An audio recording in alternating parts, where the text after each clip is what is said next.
बैजू बावरा, जिनका जन्म से नाम बैजनाथ मिश्रा था, उन्होंने एक गरीब ब्राह्मण परिवार में जन्म लिया था। उनके जन्म के लोकेशन के बारे में तो ज़्यादा पता नहीं। कुछ लोग कहते हैं कि उनका जन्म चंदेरी में हुआ, पर कुछ ऐसी भी बातें हैं जहाँ पे उनके जन्म का उल्लेख गुजरात सल्तनत के चंपानेर में हुआ दिखता है।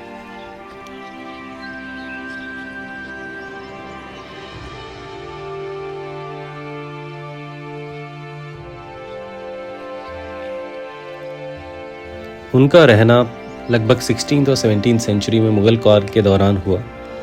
लगभग उसी समय मशहूर गायक तानसेन भी रहा करते थे।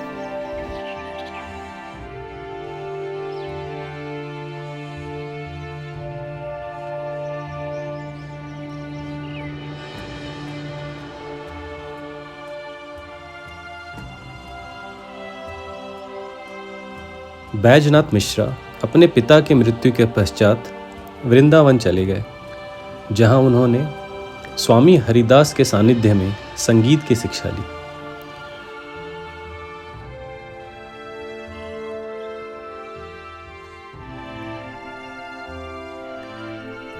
स्वामी हरिदास जी का भारत के मिडिवल हिस्ट्री में बहुत बड़ा नाम है। उन्होंने भक्ति मूवमेंट को भारत में स्टैब्लिश किया और अपने संगीत और कविताओं के जरिए उन्होंने भक्ति भाव को और भक्त में विलीन जो कविताएं थीं उनको प्रचारित किया।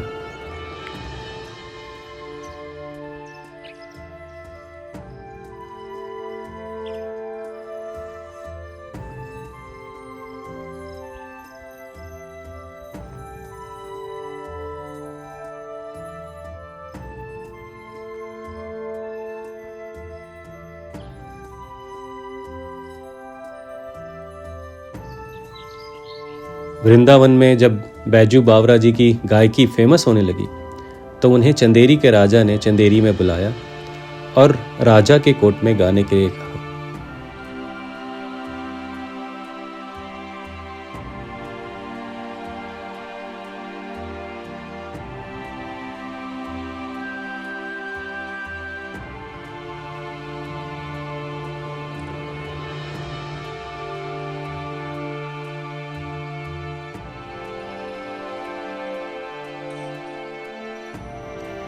चंदेरी ग्वालियर राज्य का एक हिस्सा था और बैजू बावरा जी की गाने की ख्याति ग्वालियर के राज्य तक पहुंची। तब ग्वालियर के महाराजा मान सिंह जी ने उन्हें ग्वालियर बुलाया और वहां पहुंचकर उनकी जो गायकी थी वो उच्चतम स्तर पर पहुंची और वो और भी ज़्यादा लोगों के बीच में जानने माने लगे।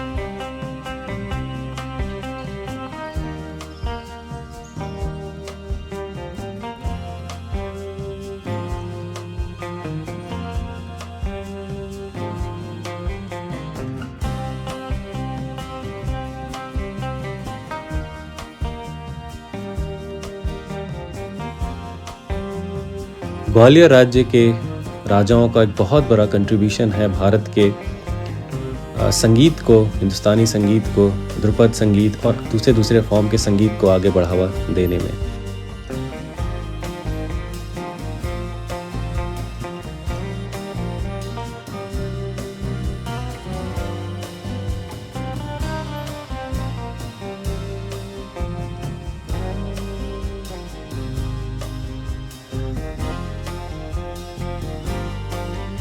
कहा जाता है कि ग्वालियर के महाराजा का महल जय विलास महल में जब बैजू बावरा जी गाना गाया करते थे तो अपनी राग दीपक से वो महल के दिए जला दिया करते थे। राग मल्हार से बारिश होने लगती थी और राग बहार से फूल खिल उठते थे।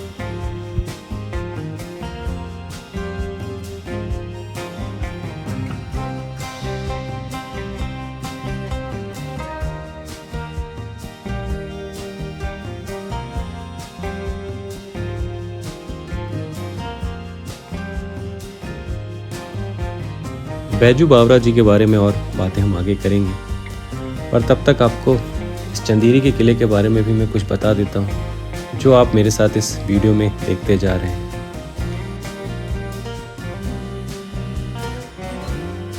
मान्यताओं के अनुसार इस किले का संबंध महाभारत में वर्णित चेदी वंश के राजा शिशुपाल से माना जाता है। चंदेरी में सांस्कृतिक गतिविधियां चंदेलों के समय 9वीं शताब्दी में प्रारंभ हो जाती हैं।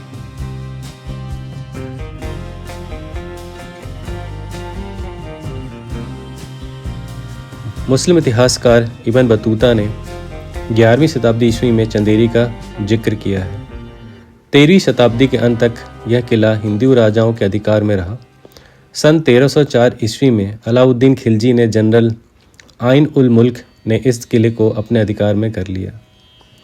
1520 में चित्तौड़ के शासक राणा सांगा ने इस किले पर कब्जा कर इसे मेदिनी राय को सौंप दिया। बाबर ने सन 1527-28 के दौरान संघर्ष कर इस किले पर अधिकार कर लिया।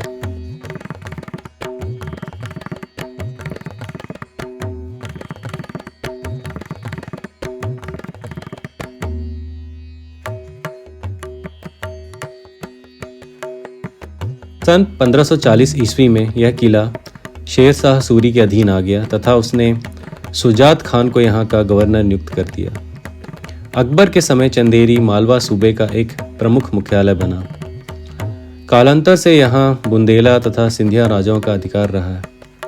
सन 1844 ईस्वी में यह किला ब्रिटिश शासन के अंतर्गत चला गया।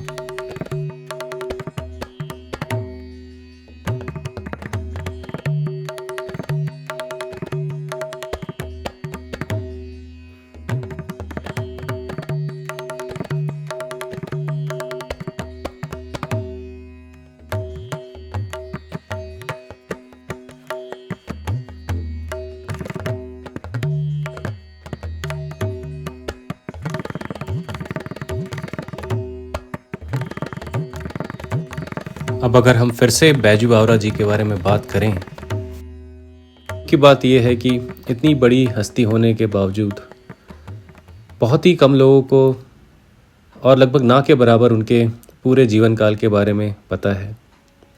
हिस्ट्री के पन्नों में भी उनको बहुत ज़्यादा उल्लेख नहीं किया गया, उनके बारे में बहुत ज़्यादा नहीं लिखा गया। बैजू बावरा जी का निधन 1610 में चंदेरी में हुआ और आप अभी मेरे सामने उनकी समाधि देख पा रहे होंगे।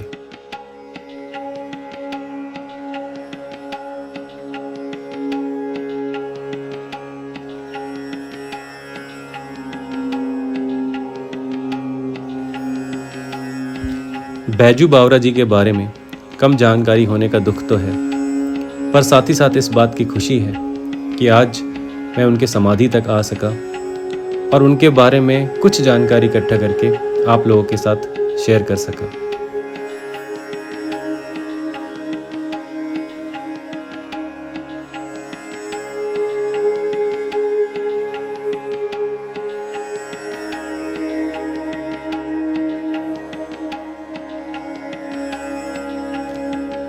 मेरी आप लोगों से गुजारिश रहेगी कि जब भी चंदेरी आए, चंदेरी किले के इस हिस्से में भारत देश के सर्वोत्तम गायक बैजू बावरा जी को अपनी श्रद्धांजलि अर्पित करें और कुछ वक्त बिताएं उनकी समाधि के पास।